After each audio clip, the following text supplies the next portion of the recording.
I live in Beslan.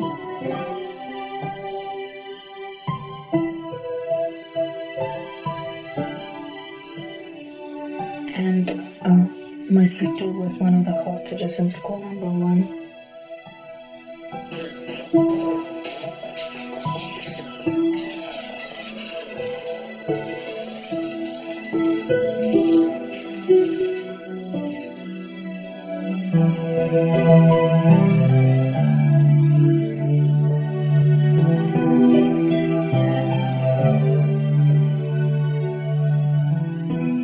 I can't make sense of this.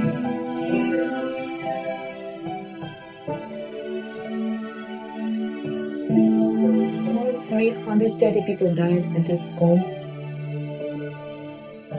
and hundreds of kids were killed. Everyone had someone in this school, someone they knew. This just touched everyone. Everyone. Someone had never seen anything like this before.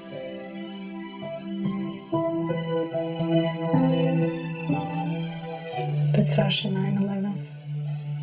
That's what it was. The suffering was just unmeasurable.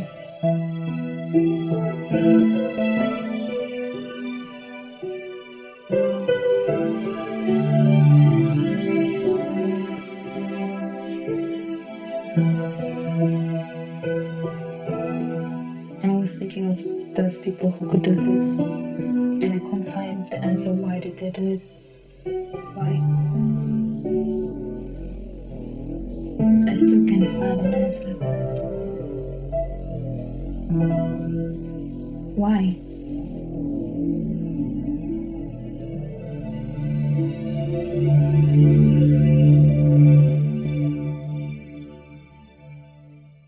Солнечный круг, неважно друг, это рисунок мальчишки. Нарисовал он на листе и подписал в уголке. Пусть всегда будет солнце, пусть всегда будет небо, пусть всегда будет мама, пусть всегда буду я. Пусть всегда будет солнце, пусть всегда будет небо, пусть всегда будет мама, пусть всегда буду я.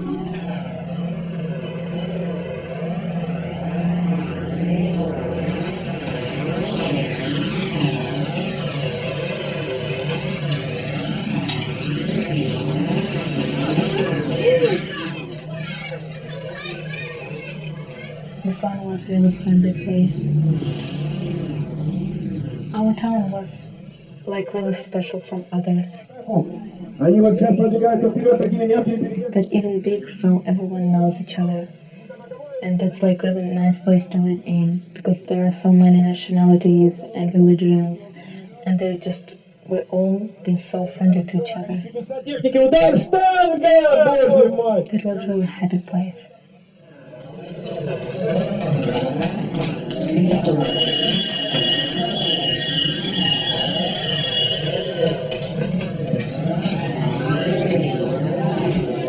The first day of school, September 1st, is a celebration.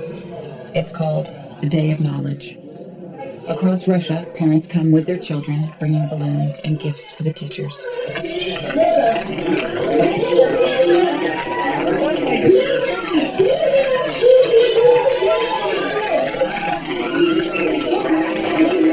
It's like a big deal in Russia, and everyone is just waiting for this moment, like when the school starts.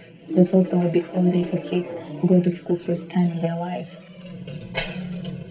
Daria Fadeyeva is a high school senior. She spent her junior year in Euless, Texas, just outside Dallas, as an exchange student. When she went to Texas, she left behind her 12-year-old sister, Alia. She was so energizing. She used to write poems, and she even made a little book, like she edited it herself, like she made drawings for her poems. On September 1st, 2004, a hot and sunny day, Daria helped Alia get ready for her first day of 6th grade.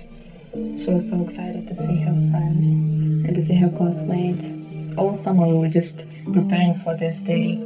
Like, my mom was buying me clothes for Alia, like for the day, and she was getting her hair done. I was helping her with that.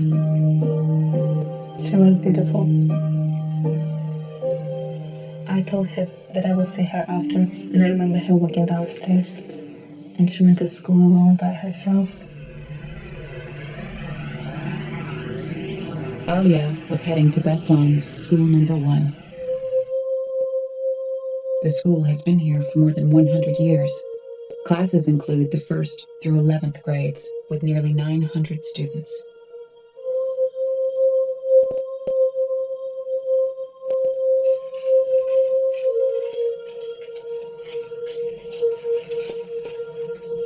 Hiding in the woods, not far from Beslan, some 30 men and 2 women packed up an arsenal of weaponry and also started heading to Beslan school number 1.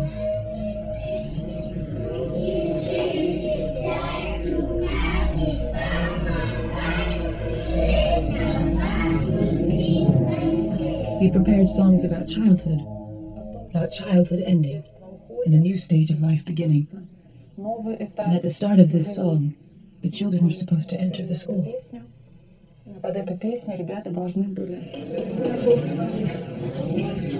Elena Kosimova is one of the school's most beloved teachers and vice principal.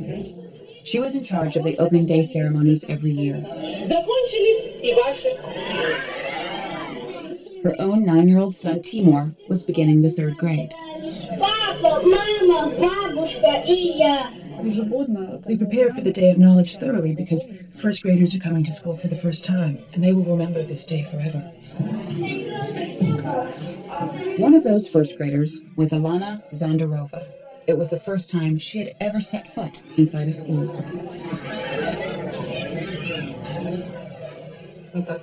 Alana really wanted to go to school. I wanted to hold her back till next year. She's too little, only 6 years old. But she said, no, I'm going. Alana's mother, Zelina, brought her 2-year-old son, Alan, along to celebrate his big sister's first day of school.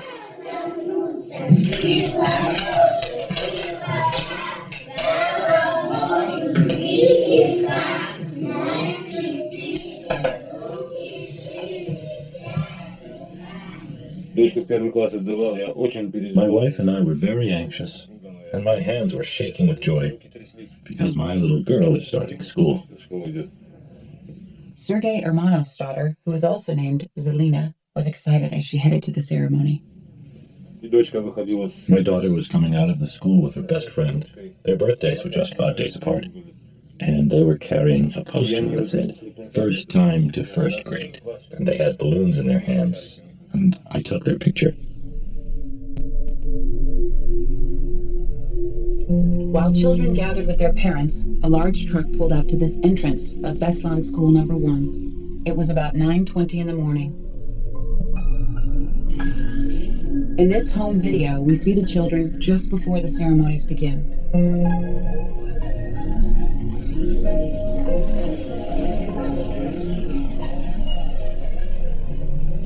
At that moment, I heard popping sounds behind me.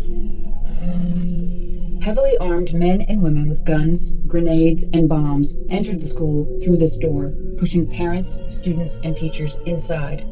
A security guard and an off-duty policeman were killed immediately. Another group of terrorists ran into this courtyard, where hundreds of children and parents had gathered, and all hell broke loose.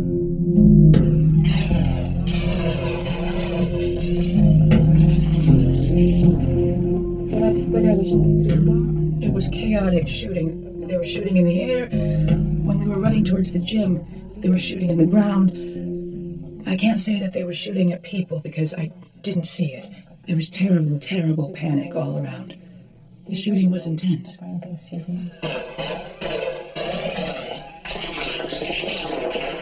Zelina Zandarova was also herded into the gym with her 2 children. И в школе она меня When спрашивает, it all started, Alana asked me, мам, что так бывает 1 сентября? Mom, is this how it usually is on September 1st? Это было очень страшно. Я со страхом бы часто вспоминаю. It was very scary. Нас захватили вот это. I remember with fear А потом уже that after I saw the terrorists' faces, I thought, думала, no one will leave here alive.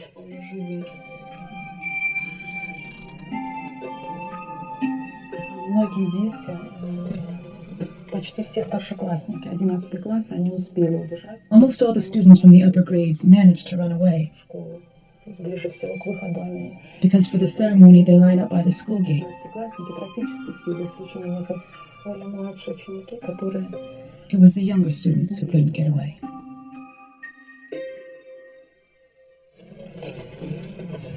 I went to see my mom at the hairdresser where I was supposed to meet, and I heard something like a popping sound, but I didn't think anything of it. And suddenly my mom ran out and told me that it was a siege of school number 1.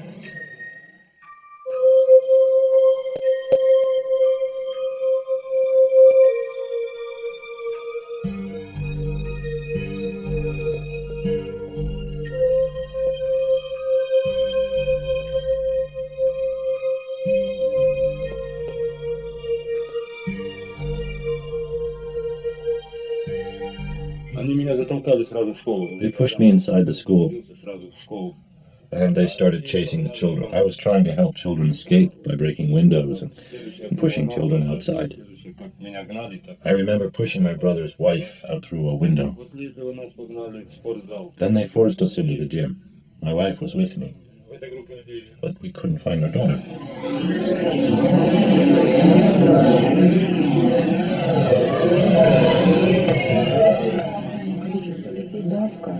I found my son jammed in a corner next to the gym. I managed to get hold of his hand, pull him towards me, and bring him into the gym. и все люди стали тоже заходить. He was crying, shouting, asking what is happening. Плакал, Were they going to kill us? спрашивал, что это такое, нас убьют. That's what all the children around us were asking. Все дети, которые находились рядом. Никаких агрессий здесь In the gym we sat down.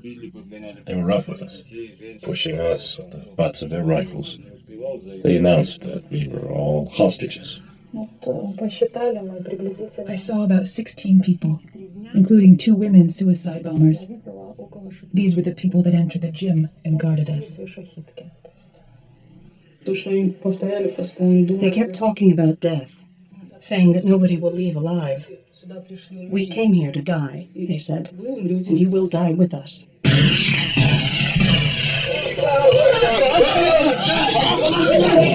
Word of the takeover quickly spread through Beslan, a town of 34,000. Local militia and armed citizens immediately considered storming the school. Almost everyone knew someone inside. But terrorist snipers fired on anyone who approached.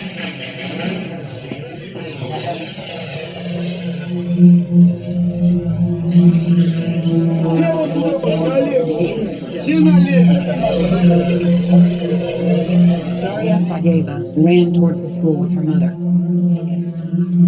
At that moment, nobody really knew what was going on and what happened to their children. The same way as we didn't know what was happening with Ala. And my mom was crying because my sister was at school alone, and she's crying, why did she let her go alone?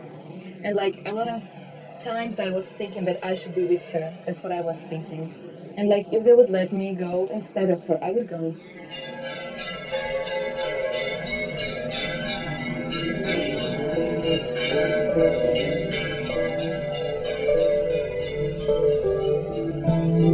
Word of the terrorist takeover also spread to Moscow, 1,000 miles away.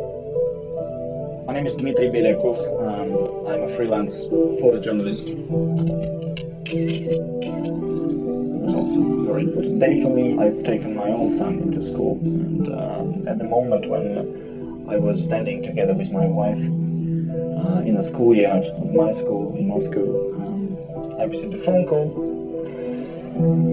My friend asked if I know the news. He explained to me what happened, and I just immediately rushed home. I rushed back home and started packing things.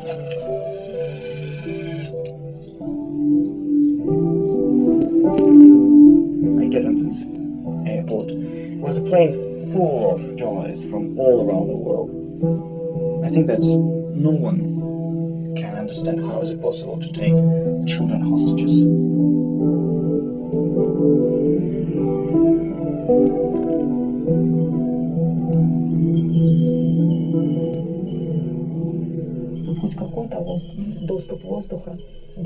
There were more than 1,000 people in the gym.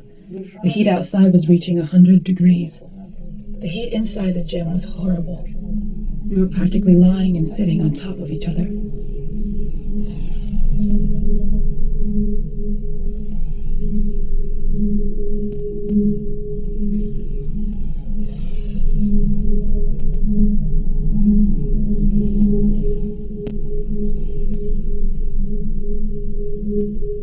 И сразу мне там крикнула одна женщина, говорит. They took all of us men out of the gym, and as one man tried to reassure the crowd, they shot him in the back of the head. They took us into the hallway, putting one of us in front of every window. Then we were told to barricade the windows and the doors. They said if the barricades were broken, the men who built them would be shot. The terrorists waited until the job was done, then shot a number of those men. Next, they wired more than a dozen bombs in the gym, around and above the hostages. Sergei Ermanov, an electrical engineer, watched the process carefully.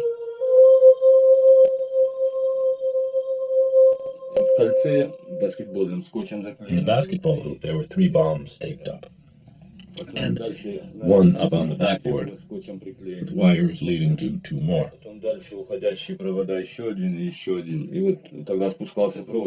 There were wires going to a pedal on the floor. One of the terrorists always had a foot on it.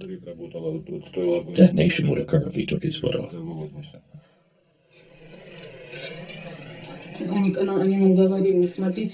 Alana asked me, what was hanging over there? Are those bombs? I said they were just cans, not bombs. She asked me, why do they say it's going to blow up if somebody touches the can? I told her that they were just scaring us. They warned us to be careful with the wires. One bomb hung so low, we touched it every time we went to the bathroom.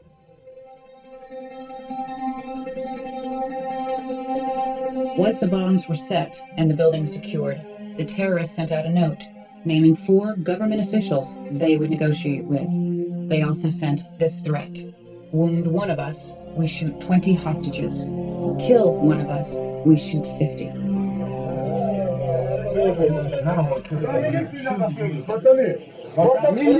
There was a huge crowd of people standing across the street, and they all wanted just to go through and just whatever, it didn't matter for them, like if they're gonna die or whatever, they just wanted to go into school and be with their kids.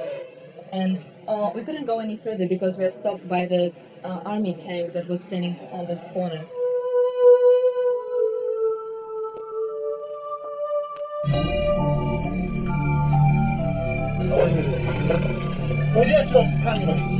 Within hours of the attack, units of the Russian army started to arrive. They were frustrated that civilians and local militia seemed out of control.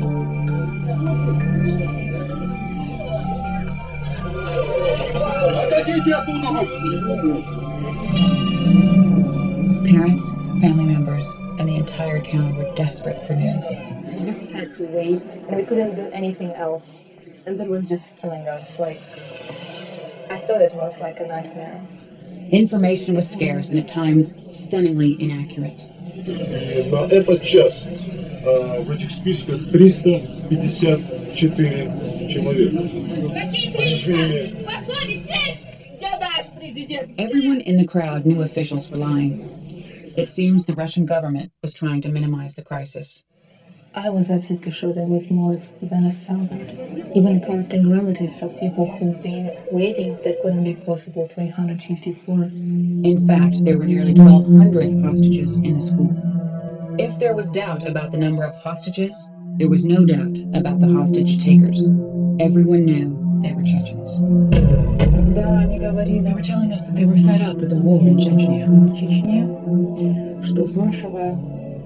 One of the terrorists said that a Russian plane flown from our airfield had killed his entire family. Now he wanted to kill. He didn't care that it was women and children.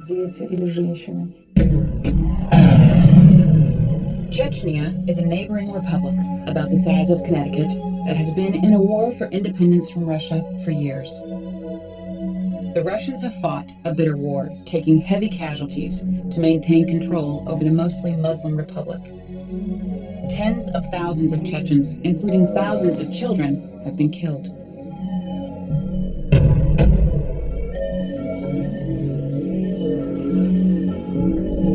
The Chechens have taken the war to Moscow, killing hundreds in terrorist attacks, including the infamous 2002 theater siege. There, hostages secretly used cell phones to communicate with police. To end the siege, Russian forces pumped sleeping gas into the theater.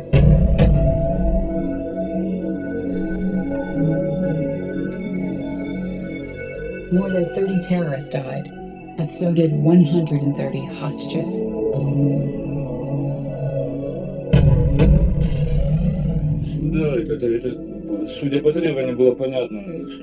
It was clear. No one was going to walk out of the school alive. The Beslan attackers had learned from the theater siege, breaking windows to ventilate the school and keeping tighter control of their hostages. When we were first ordered to hand over our cell phones, we didn't throw them all away. They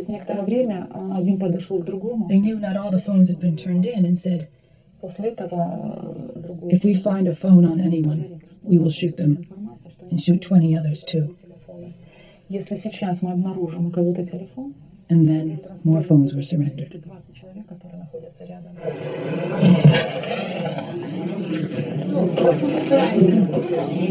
By the end of the first day, photographer Dmitry Belyakov had arrived in Beslan. That was very late in the night, September 1st. I started chasing the Special Forces unit, which I was supposed to be embedded with.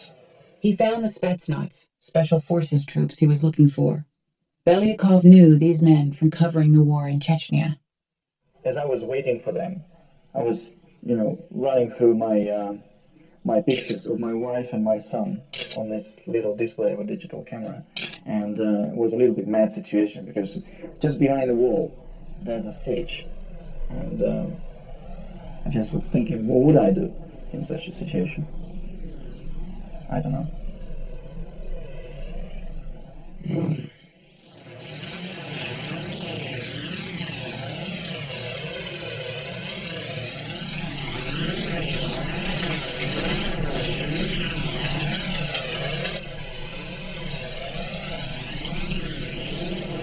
There was a storm, there was raining, and I don't think there was a gunfire. I don't remember any gunfire first time because of the rain that was so noisy. Maybe there was, you couldn't hear it though.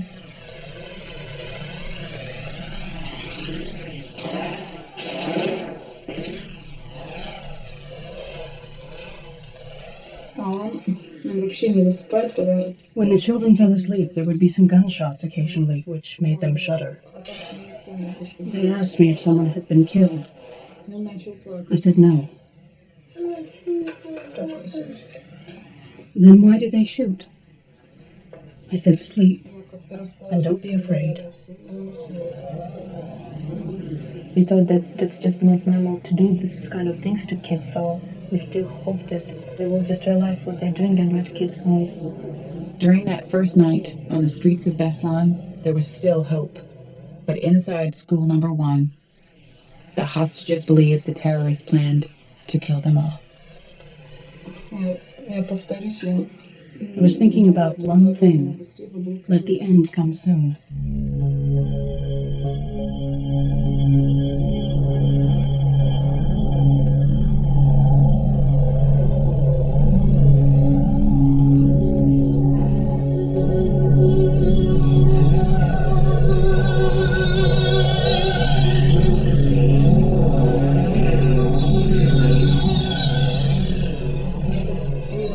When my children fell asleep, I would think, what had happened to them before they wake?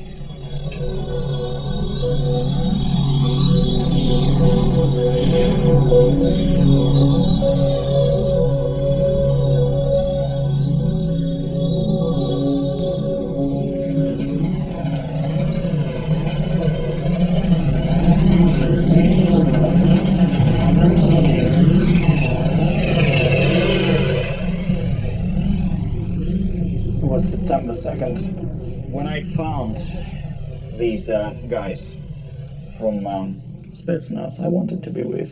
They have been located in Radio Technical College, which was on the opposite side of the school, just across the railway.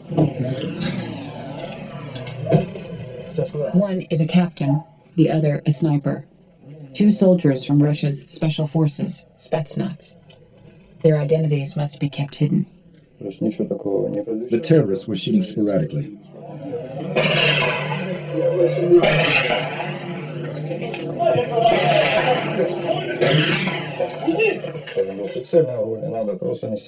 Sometimes targeted fire, sometimes just to let us know that they are not asleep and are vigilant.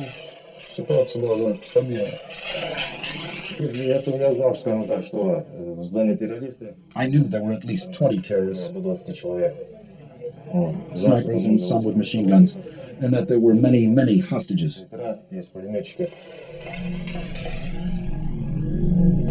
Inside the school, the terrorists also fired bullets into the ceiling. Each shot reverberated in the crowd outside. A mother started crying wailingly. Some people just got heart attack right here.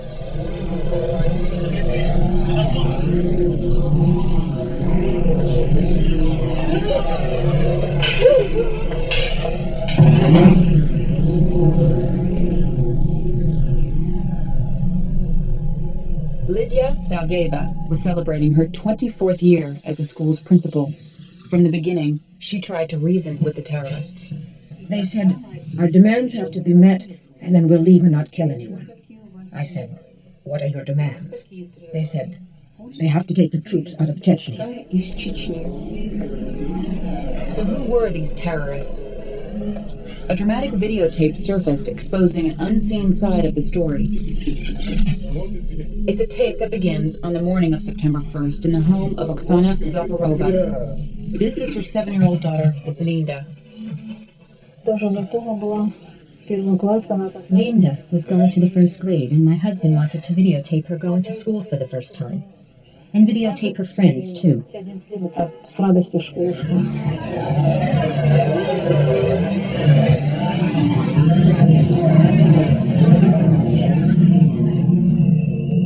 But when the terrorists took control of the school, they demanded hostages surrender not just cell phones, but also their cameras. They told us to throw away all the cell phones and cameras.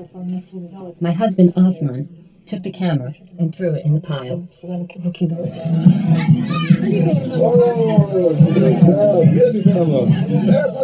Aslan's camera became the terrorists' camera.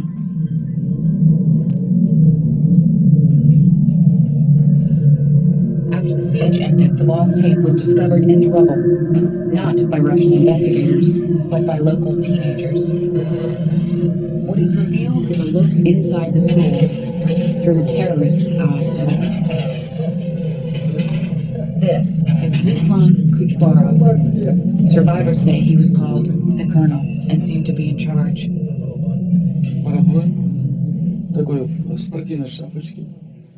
He was of medium height, stocky. He had a sniper rifle of the Spetsnaz type. A calm, self-assured man. The man you see here is on his way to negotiate with the Colonel. His name is Alshev, Ruslan Alshev, a former general and once president of the neighboring Russian Republic of Ingushetia. He traveled from Moscow to negotiate with the terrorists. I was met by 2 masked terrorists who took me inside the school. I saw this gym where the people were stuffed like herring in a barrel. It was a picture of people who knew they were about to die. When he entered the gym, there were whispers everywhere. He shook his head and left the gym. It was very stuffy. Almost all the children had stripped down. There was a stuffy, sweaty smell. No crying, but everyone understood that it was all very serious. There was horror in their eyes. I could see that.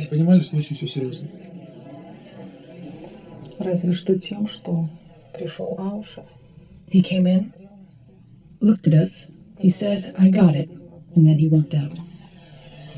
Our chef and the colonel talked in a second-floor teacher's lounge. Lydia Salyeva, the school's principal, was summoned. We've been waiting for so long. We're very glad that you were the first to respond. No one shouldn't cry. Our chef calms her, and then Lydia speaks to the colonel. Lord, for Christ's sake, don't hurt a single child of mine.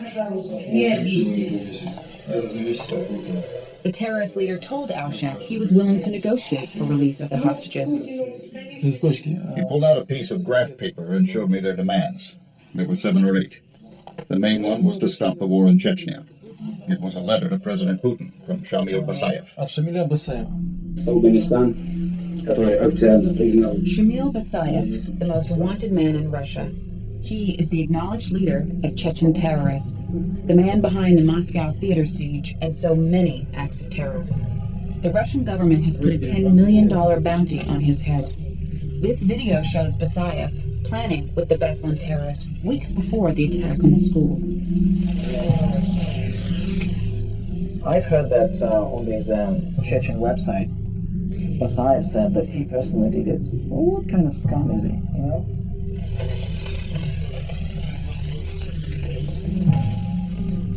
By attacking the school and holding hundreds of children hostage, Basayev hoped to shock the Kremlin into ending the war in Chechnya.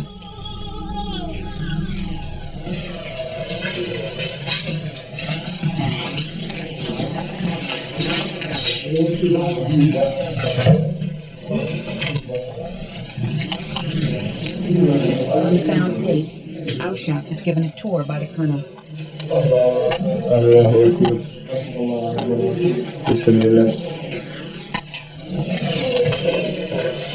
There should be 21 dead bodies that were thrown out the second-floor window.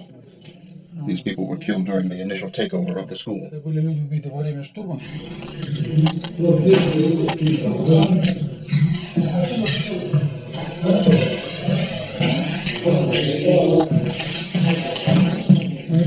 I think they wanted to demonstrate their decisiveness. In short, they were very serious. They said, "Here are the demands." And I asked them, "Do you have any other requests?" They said no. Here's this piece of paper. Go do it. When you do it, we'll release the hostages.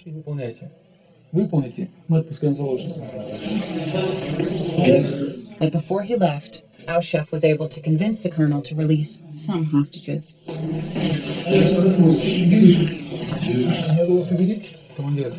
I said to the commander, "I understand you have these demands, but it's not going to happen today or tomorrow. At least let the babies go." He just promised me they will release the nursing babies. Thank you very much. Zelina Zandarova in the gym with her 6-year-old Alana and 2-year-old Alan struggled to calm them. Alan was constantly saying, "I want to go home. I'm hungry. I'm thirsty." He cried non-stop. At first, when they allowed us to take the children out, we were overjoyed. And Alana was too. But at the entrance to the gym, another terrorist took Alana away from me and told me to leave. I said, "I won't leave. I have a child here." Zelina was forced to choose. Take little Alan out to safety and leave Alana behind, or stay and risk losing both her children. She left with Alan. Alana said, "Ma, where are you going?" When they grabbed her out of my arms, she got scared and cried.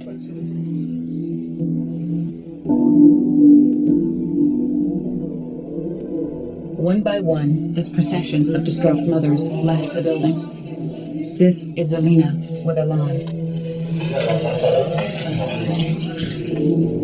To leave a child behind, it's beyond words. One has to live through this.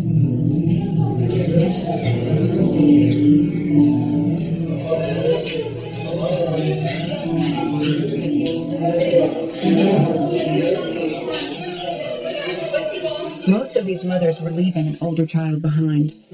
One of those children can be heard down the hall. I want to go with Mama, she cries out. 11 women carried out 14 babies. At the last moment, a terrorist handed another baby to Aushef. The boy's mother couldn't leave her older child behind. The last baby, I carried him myself. I took the baby and walked out. Aushef never returned to the school.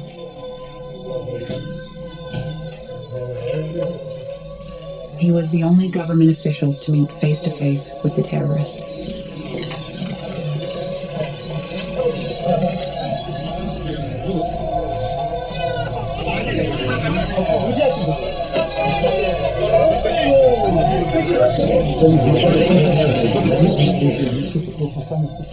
I had great hope that we could continue negotiating with the terrorists, getting 1 or 2 people out of there at a time, and to defuse the situation.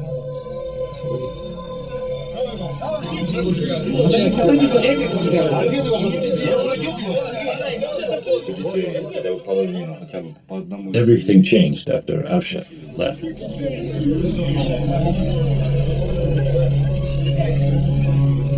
They stopped giving us water. They stopped us from using the bathrooms. They turned aggressive. They may also have turned on each other. Among the hostage takers were at least 2 women. They were impossible not to recognize. They had long black coats on. Only their eyes were showing. They had suicide bomber belts and pistols. They are called the Black Widows, Shahidki, women who have lost family in the Chechen War. Witnesses have said the young women terrorists hadn't been told that the school was the target and were upset about taking children as hostages. They began arguing between themselves. They heard some shots. The timing is not exactly clear, but at some point during the siege, the bombs strapped to one or both of the women terrorists exploded. She just blew up like a balloon. The explosion was to my left. It was a big explosion. After the dust settled, one of the terrorists came over to me and said, "Pick up their head." I then noticed right beside me was the head of one of the Shahidki. He told me to put it by her body. No one knows if the women committed suicide or were killed by other terrorists. After 2 days in the cramped and airless gym, desperation set in. The children ate the flowers that they had brought to school.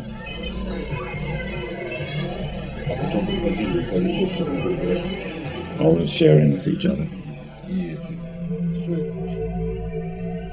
I took some soil from a flower pot, squeezing water from it through my shirt. One of them said to me, "If you move again, I'll shoot you, for you are interrupting my prayer."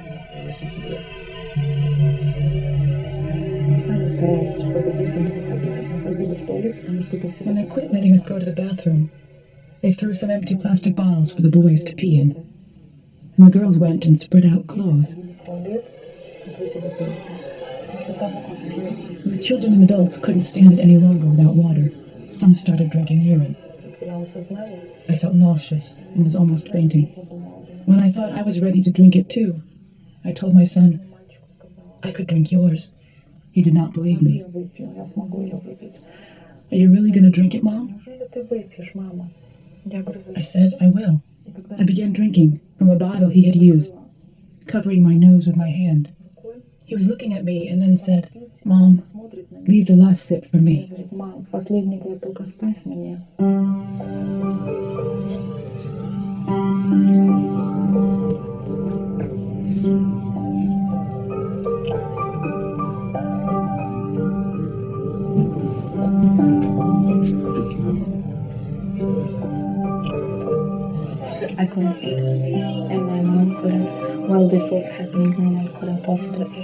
because they knew that their kids don't have anything to eat, anything.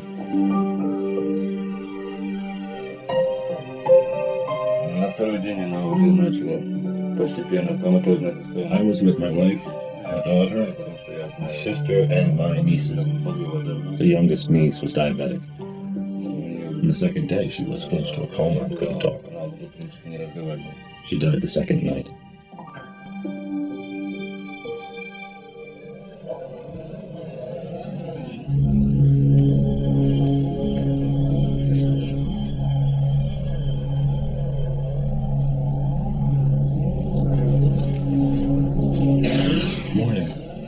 Everyone was crying, hysterical.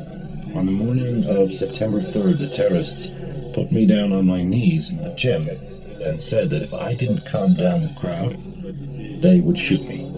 I tried calming them down. I said, listen to me, or they are going to shoot us.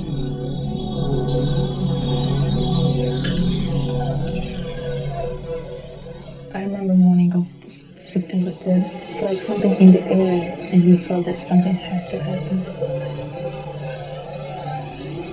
The morning of September 3rd brought more agony for the hostages inside, and quiet suffering for those outside.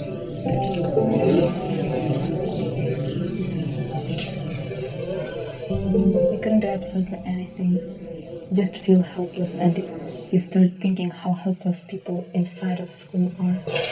Nearly 50 hours had now passed. It was such a horrible waiting where you didn't know what's going on.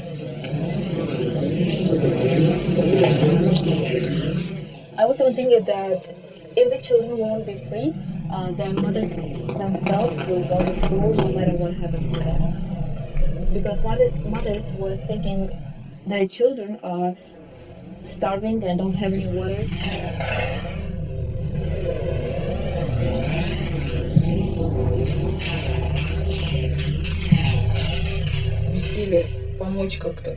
Expectation and helplessness are the worst. It kills you. I just didn't believe that I will see my girl alive and unharmed. It would be easier for me to be inside the school and see where they were shooting than to listen to the gunfire from the outside, trying to guess where they were aiming. It seemed every shot we heard was aimed at the children, at Alana.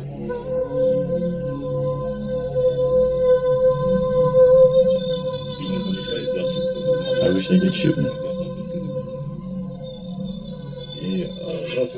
Our little girl's Elena, smart beyond her years. And I said to her, soon the soldiers will come, and it will be okay.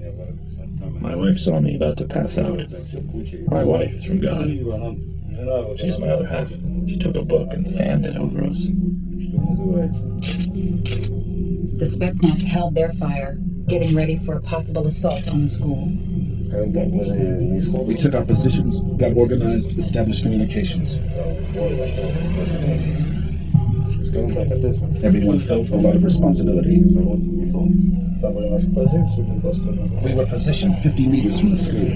The whole left wing was our responsibility. They were constantly soothing the children. We will be freed soon. The cars are already waiting for us outside. It will all be fine. But with the adults, we just shook our heads. And on the last day, even we didn't have any hope left. Some of the children seemed lost and began to hallucinate. My boy Timur could not sit still anymore. He got up and said, I'm going to go to Grandpa's and drink water. I got angry. Are you serious? Sit still. I was just praying that my sister would be alive. Although the terrorists and the government talked by phone, the conversations led nowhere. Aushef knew the demand for Russia to pull troops out of Chechnya was impossible, but he thought the Russian government should agree to anything to free the hostages. I have 4 children. And I imagine that my children were among the hostages. Everything should have been done to save these children.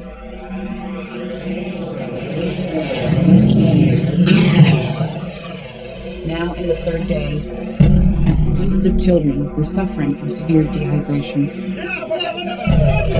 Thousands of townspeople were demanding action. The end begins with an explosion inside the packed gym at 1:06 in the afternoon.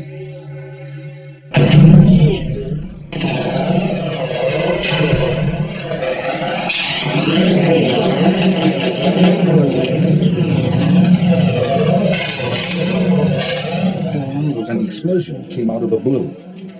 Unpredictably. It was very hard to describe.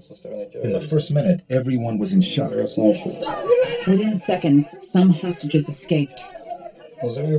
Then, shouts could be heard. Shouts, wails, and groans.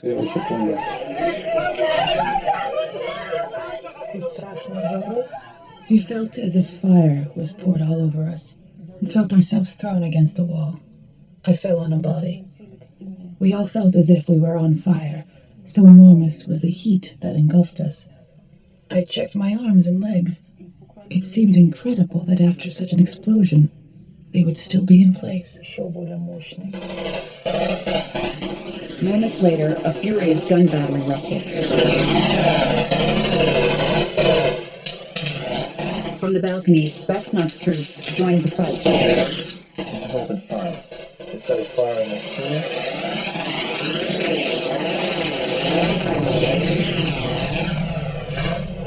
When we fought all together, only the young people still in the street of Beslan is going on.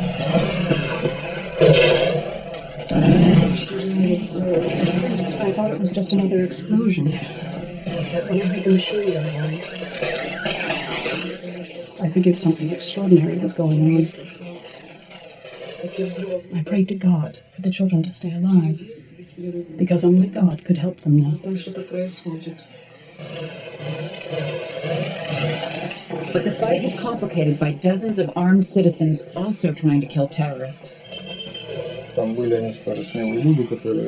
There were people dressed in shorts and flip-flops with submachine guns. The main mass of them was an uncontrolled crowd of people with weapons, gripped with emotions. I wouldn't exclude that they might have shot some hostages. Numerous explosions shook the school.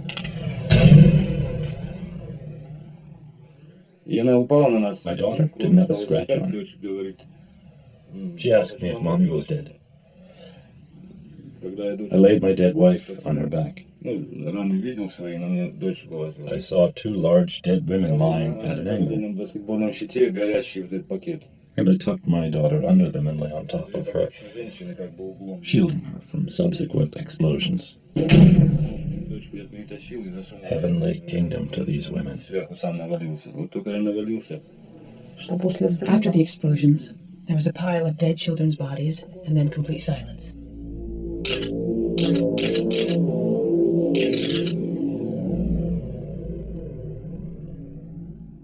Among the smoke and carnage, Elena lost sight of her son, Timur. I couldn't locate him. All the children looked the same.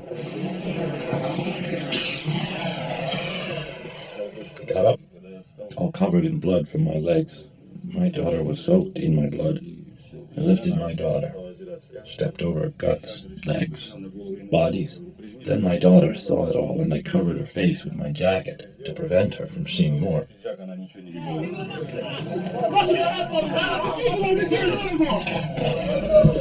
many people just started running. Mother started screaming, thinking that just all kids are there.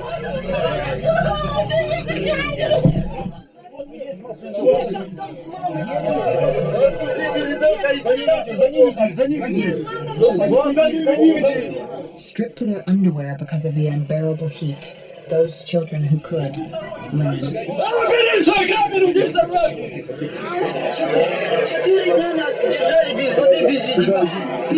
Все прям над головой 18 бомб были большие. Я на смерть ты сама себя взорвала, а другую никак не отдохнули.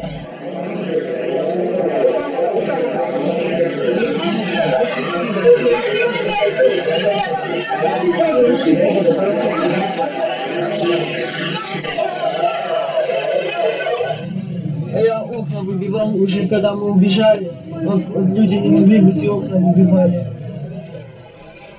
Перепрыгивали через окно. After the second explosion, I saw a lot of children climbing over the windowsill. That gave me the idea to escape through the window. With bullets flying, Elena ran across the schoolyard. Я увидела какие-то гаражи. I saw some garages. There were other women there with children. I saw a woman fall down by the garages. И она упала. This woman was shot in her back, right in front of my eyes. Dmitri turned his lens towards Elena, who was bleeding from a wound to the head. И первым, кого я The увидела, first people I saw were two men from our town. They were armed. They told me to run over to him. He helped me cross back to safety.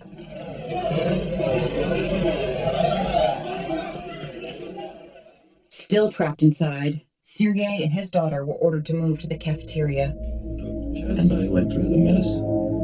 All those wounded. I couldn't help them. God forgive me. Terrorists surrounded themselves with hostages, using them as human shields. Then I got a piece of shrapnel in my back. I was in a lot of pain. Screamed. And lost control of my daughter. The bandits were shooting from behind the women and children were falling down, screaming. Don't shoot!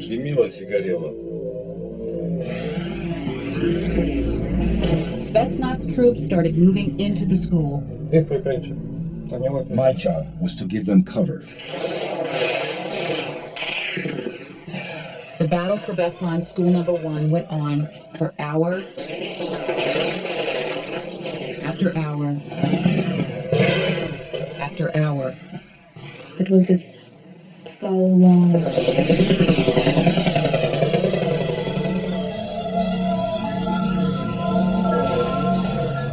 I remember myself praying that moment.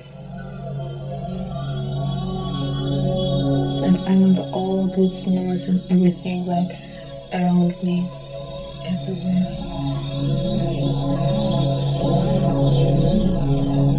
And that was just so scary. That seems like it's a war or something like that. And it seemed like there were thousands of terrorists and they were everywhere.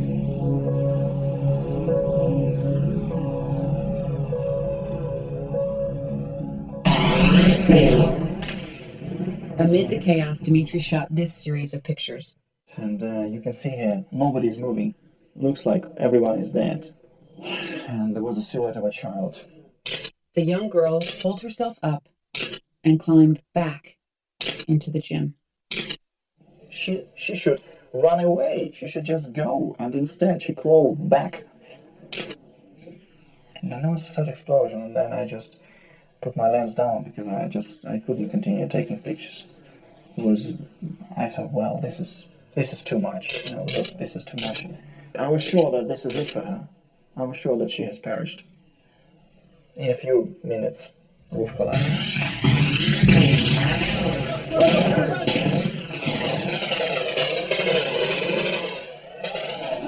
There weren't enough ambulances to carry all the wounded.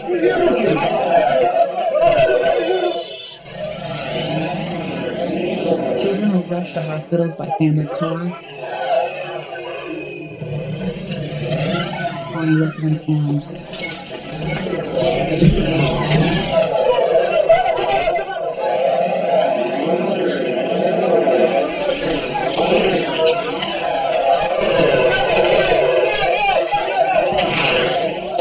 It took nearly 10 hours before the shooting stopped.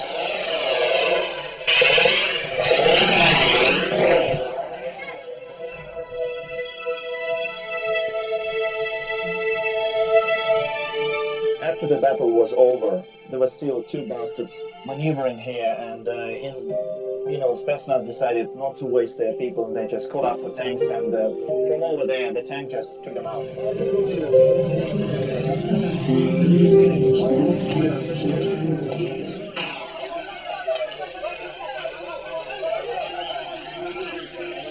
One by one, the wounded and the dead were carried out.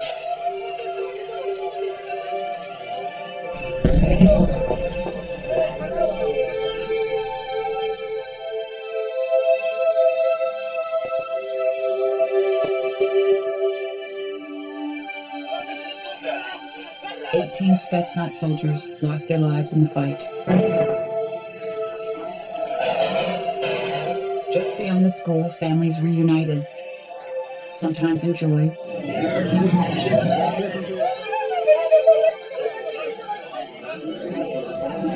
but too often in despair.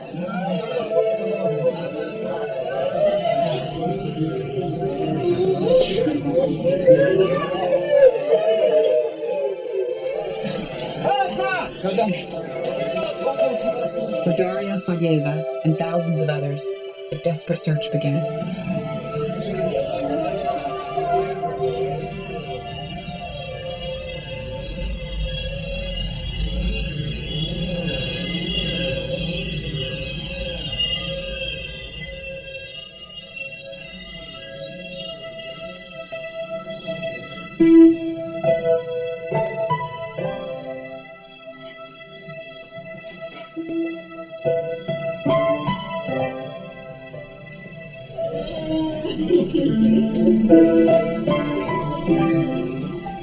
Room to room, corridor by corridor, floor by floor, from top to the bottom.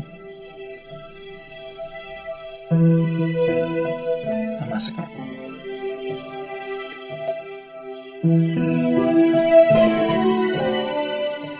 There was chaos, there was pain, there was despair. 100% total despair.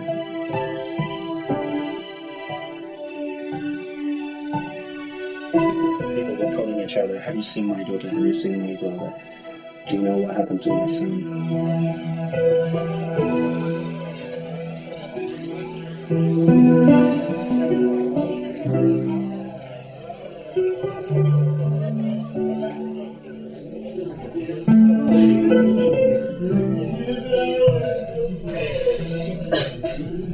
When the battle ended, the survivors and the dead scattered across Beslan, to hospitals in neighboring towns, and some even to Moscow for intensive medical care.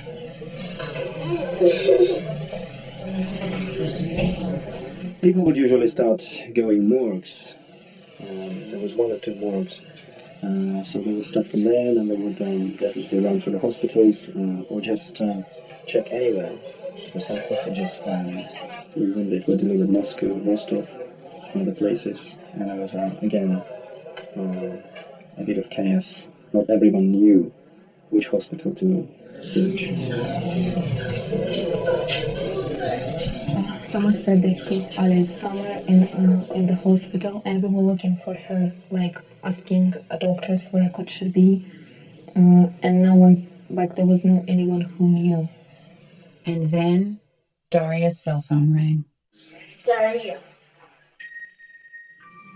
And when I heard her voice, oh God, I mean, that was just like she's calling us from heaven or something like that. I don't know, I mean, I can't express the feelings you have at this moment. Alia had severe shrapnel wounds to her legs and back. She was evacuated to Moscow, where she has undergone 3 surgeries. She said, inside I just wanted to see you, and I was praying to see you again.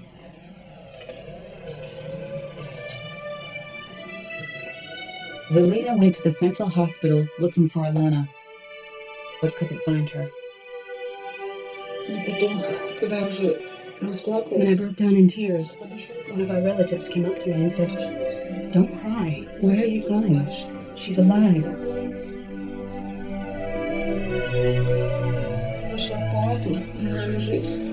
I entered her ward and I saw her lying on the bed. She gave me a smile. Alana had burns on her legs and back. She escaped, aided by a man she didn't know.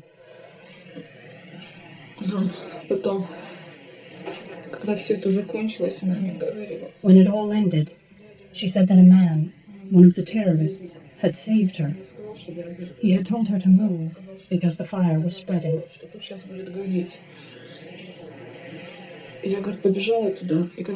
He was soothing her and supporting her, saying, "It's okay.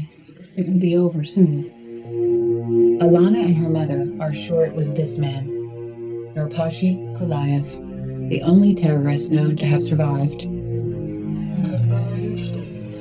He was saying that he was going to die anyway, and that God will not forgive him for what he was doing there.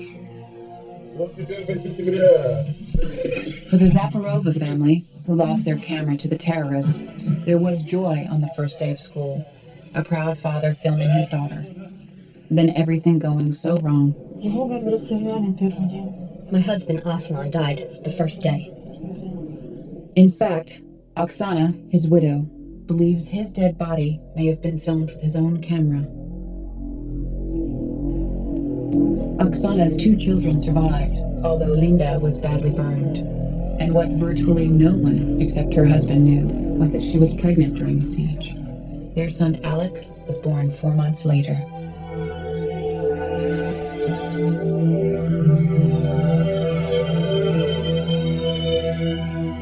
Elena's son, Timur, seen here in Belyakov photos, managed to climb out the same shattered window as his mother. When my friend told us to run to the other side, I was scared. But Timur was in such a strange state, as if he couldn't hear. He was to run first, and I was telling him, bend down, bend down. But he could not hear me. Maybe he had a concussion.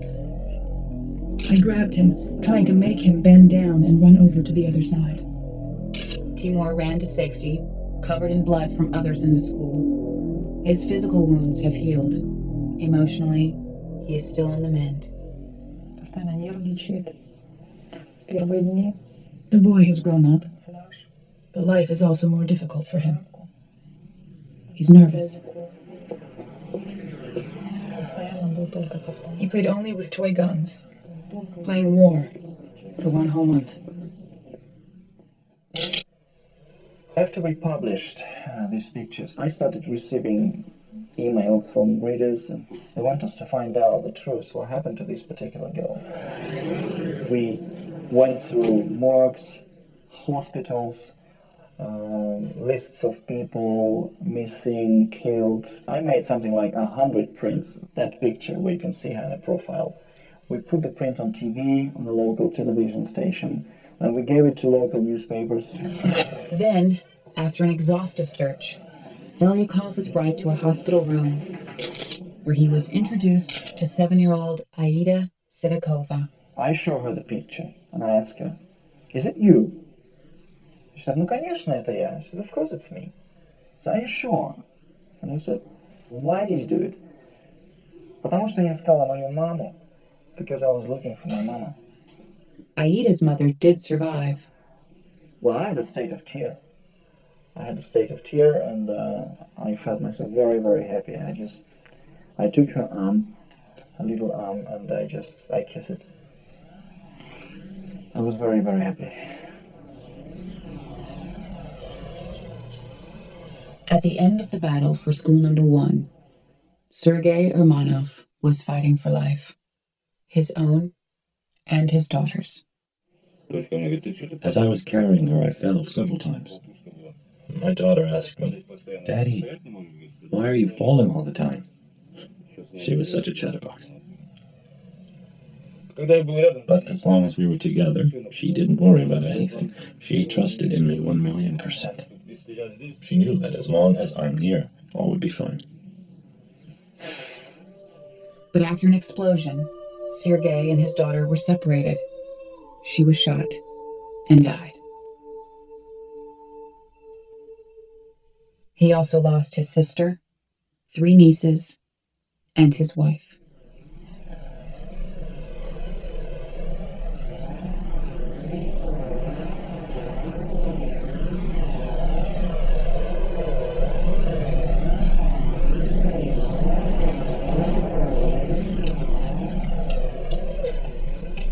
At the remains of the school, family members and townspeople memorialize the suffering by leaving bottles of water, hoping somehow to quench the victim's thirst.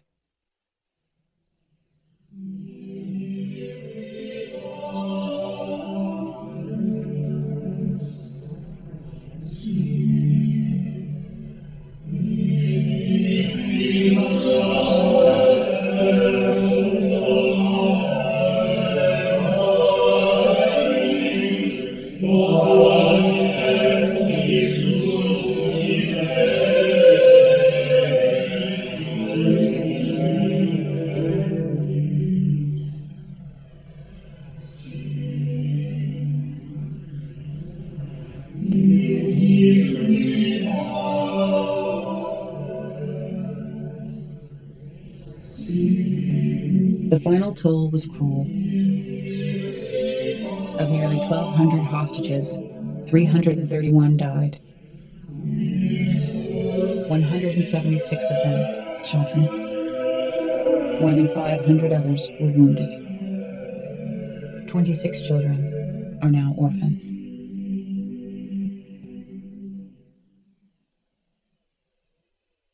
The survivors will never forget nor forgive the terrorists. Просто животные без разума. They are just animals without reason or heart inside them. Это They are not human. Главная роль Беслана, что нужно решать проблему Чеченской Республики. Пока мы не решим эту основную проблему. The main lesson of Beslan is that the problem of the Chechen Republic must be solved. Until we solve this problem, we have no guarantee that there will be no more terrorism. Таким образом, We need to solve this problem as soon as possible, and solve it politically, because this problem cannot be solved by force.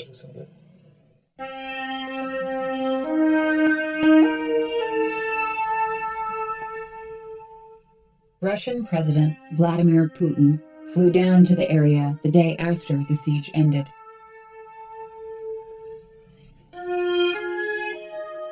He visited a hospital, but not the school.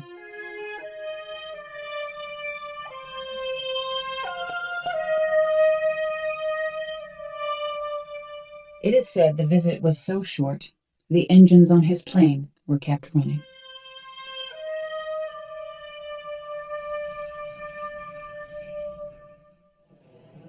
мы избираем президента, We elect the president, the deputies, the governors, all levels of power. We pay them to defend us. If people died, it means we have all failed.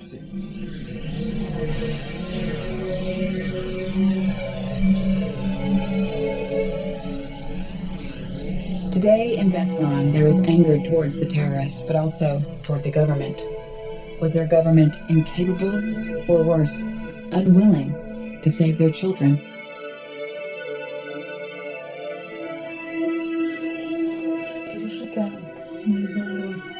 This experience has changed everything, especially for Beslan. This town is now associated with horror, with death.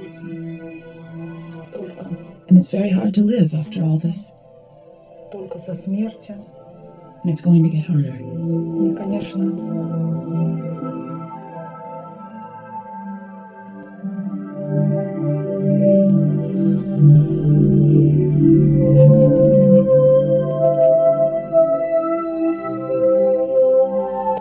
The people of Beslan have witnessed the trial of the surviving terrorists and seen government investigations. But they believe their president isn't with them and doesn't care to answer their questions.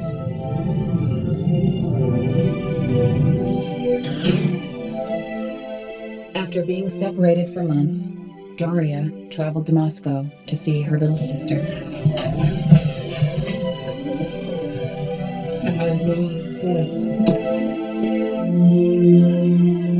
She says she's doing fine, but my mom said that she's having like headaches and she's still very weak.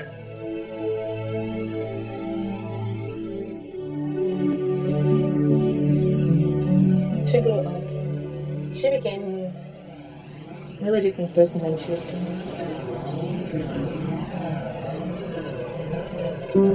Alia rarely speaks about her friends. Instead, she writes to them. Я никак не могу поверить, что вас больше нет. Я никак не могу осознать. I can't believe you're not here anymore. I can't believe that the light of your life has faded. You were so precious to me, and now you are gone. And we can't bring you back.